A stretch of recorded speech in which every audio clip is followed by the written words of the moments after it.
Pasemos ahora a los actos de persecución contra el Polo Democrático Alternativo.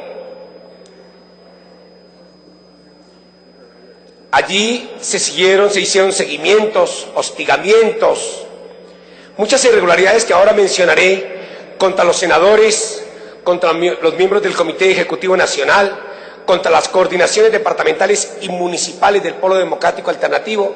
En total se generaron acciones ilegales desde el DAS contra más de 350 dirigentes del Polo Democrático Alternativo.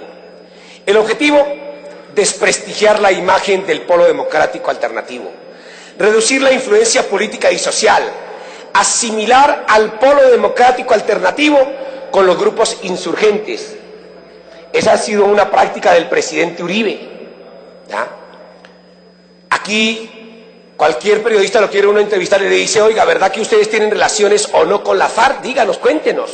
¿Por qué no nos dicen la verdad? Y estamos cansados, como dice el senador Robledo, de expresarle a la opinión pública de que desde nuestra asamblea de configuración hemos dicho que queremos actuar por la vía civil, que no estamos con la combinación de las formas de lucha, que hemos repudiado la vía armada, y sin embargo desde el gobierno, el propio presidente de la República quiere ligarnos con la FARC. Y esto ha generado asesinatos, ha generado violaciones de derechos humanos de muchísimos de nuestros miembros. ¿Cuáles fueron los métodos criminales específicos contra el Polo Democrático Alternativo?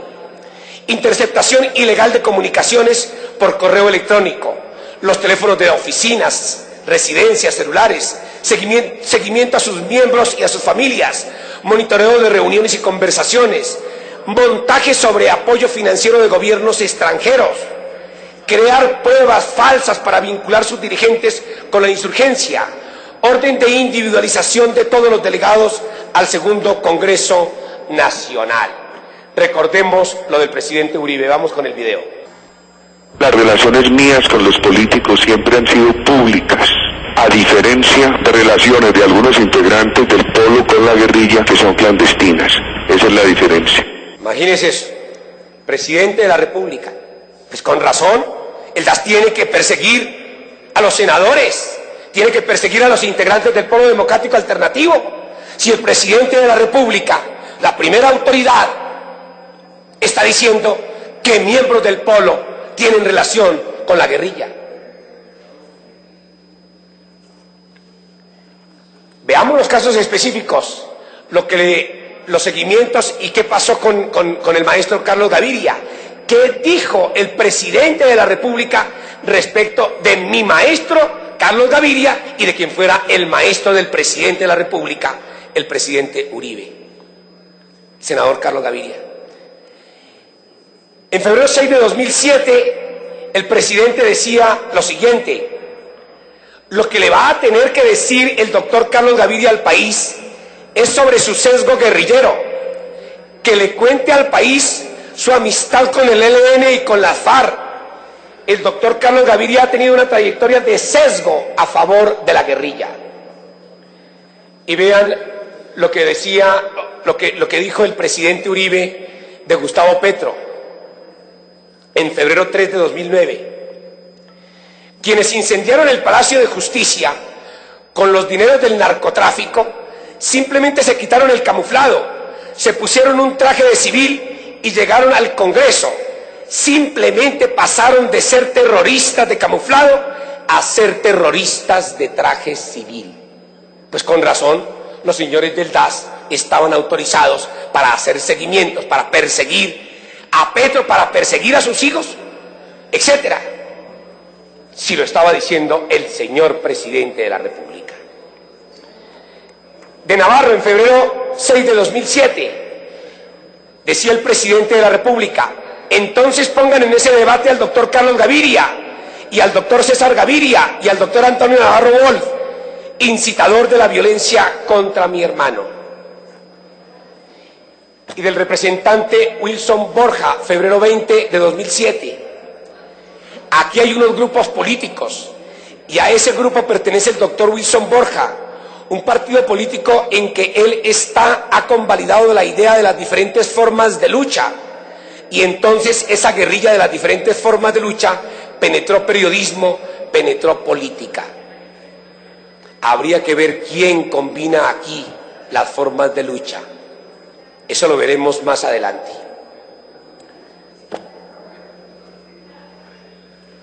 Del doctor Carlos Lozano, febrero 23 de 2007, palabras del presidente de la República. Lo que pasa es que él no es facilitador, ni está en nada humanitario. Él es cómplice de la FARC. Entonces habla es como cómplice, habla es como vocero de la FARC, no como facilitador. Y uno se pregunta, ¿y el presidente hizo las denuncias penales correspondientes? ¿Por qué el presidente no cumple su deber ciudadano si está tan seguro de esas graves acusaciones que hace contra miembros del Polo Democrático Alternativo? Y vea lo de Gloria Cuartas. El presidente dice, yo veo que doña Gloria Cuartas también desorienta el país, pero es muy importante que le diga al país por qué fue candidata única a la alcaldía de Apartadó en 1997, impuesta por los grupos armados. Y si fue impuesta por los grupos armados, y el presidente en ese entonces, creo que era gobernador del departamento de Antioquia, formularía las denuncias penales. ¿Qué pasó con eso? Y hay una persecución muy dura contra el senador Alexander López. A él le han hecho seguimientos, lo han hostigado, le han interceptado sus comunicaciones, pero yo voy a dejar que él mismo documente su propio caso, porque lo que ha ocurrido con él es uno de los casos más aberrantes. Le han querido hacer montajes. En verdad voy a dejar que el doctor Alexander él mismo documente su caso. Bien, señoras y señores, ciudadanos, ciudadanas, senadoras y senadores, toda esta estrategia, todo esto que hemos visto, todo este plan criminal del presidente tenía por objeto, como lo dijimos al comienzo, sustituir el Estado de Derecho para implantar lo que él en los últimos tiempos ha venido denominando el Estado de opinión. En octubre 1 de 2008, el presidente Álvaro Uribe dijo, en el Estado de leyes hay controles políticos de los congresos, las asambleas, los consejos, controles penales, controles administrativos, controles fiscales, y se ignora el más importante de todos, que es el control de opinión. Para el presidente de la República, en la configuración de su estado de opinión, el control que hace la opinión es más importante que el control que hacen los órganos de control, que hace la Corte, que hace la Procuraduría, que hace la Fiscalía, etcétera, etcétera. Pero vamos a ver qué es el estado de opinión. Sigue diciendo el presidente Uribe, mayo 27 de 2009, diría que Colombia está en la fase superior del Estado de Derecho, que es el estado de opinión. Este es un estado de opinión, dice el presidente. Claro, él no reconoce que este debe ser un Estado social de derecho. El presidente de la República en Colombia finalmente no es quien determina el contenido de las leyes, ni el mismo Congreso. Doctor Héctor Elí,